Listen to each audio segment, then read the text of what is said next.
Pincus here, and I am in Western Pennsylvania. I just finished up a great 2-day course. It was perfect weather. We've had some really good weather lately on the tour, and also I've been on a couple of indoor ranges. Now, it's been a while since we did a tour update. It's been a little longer than it normally takes for me to get one done.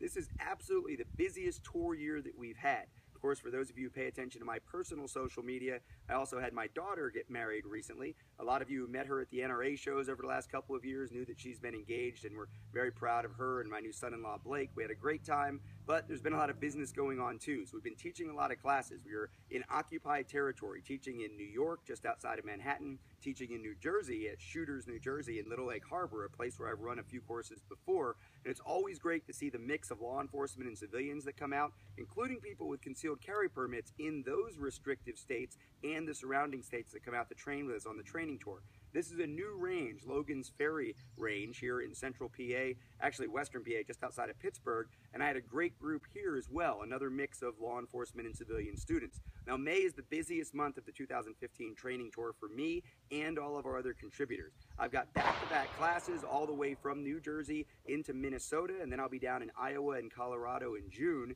We're looking forward to busy months there as well. There's still a few slots left in a couple of the classes, but not very many. And of course, most of my training this year is going to be done during the tour, so I'm really excited about all the people that are coming out to train with us. Now, we've got lots of other instructors who are also incredibly busy. Mike Seeklander has been teaching. We've got Chris Fry, who's been teaching, Grant Cunningham, Umari Broussard. We had him join up with one of our old-time CFS instructors, one of the original team from Valhalla, John Brown, and they just ran a law enforcement-only course out in Colorado as well. Got a lot going on in the tour, and hopefully you've been paying attention to the website to see that we've been doing PDN Live. Caleb Causey, one of our Personal Defense Network training tour guys, was with me on Personal Defense Network Live talking about medical equipment and emergency medical training. We had a great question and answer session with questions that were sent in by you, our viewers, and our members at PDN.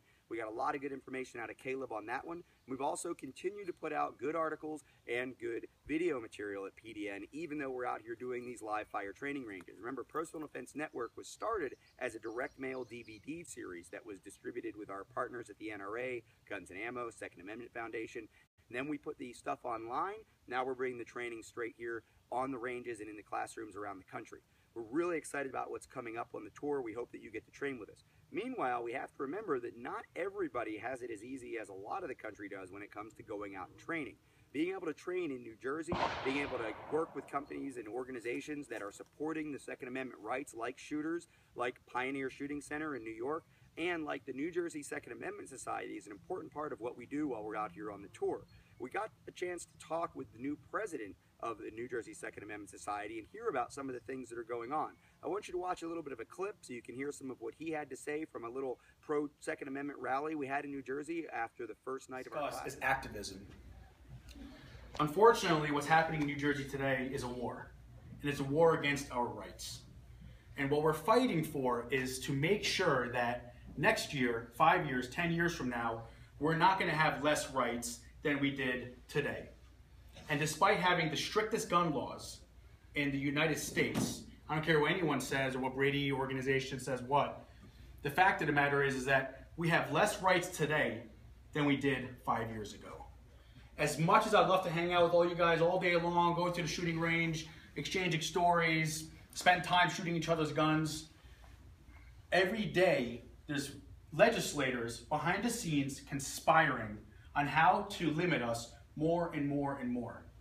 If you ask a legislator from New Jersey what kind of gun we should have, there is no such thing as a gun that's just right. You know, they talk about features as if a criminal shooting at a cop or a law-abiding citizen with one type of gun is going to be different from any type of gun.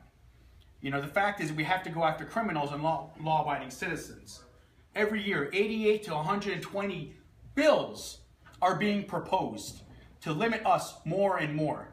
And we're not talking about features, we're not talking about accessories, we're talking about the police coming into your house, inspecting it, and telling you and I if we are suitable gun owners.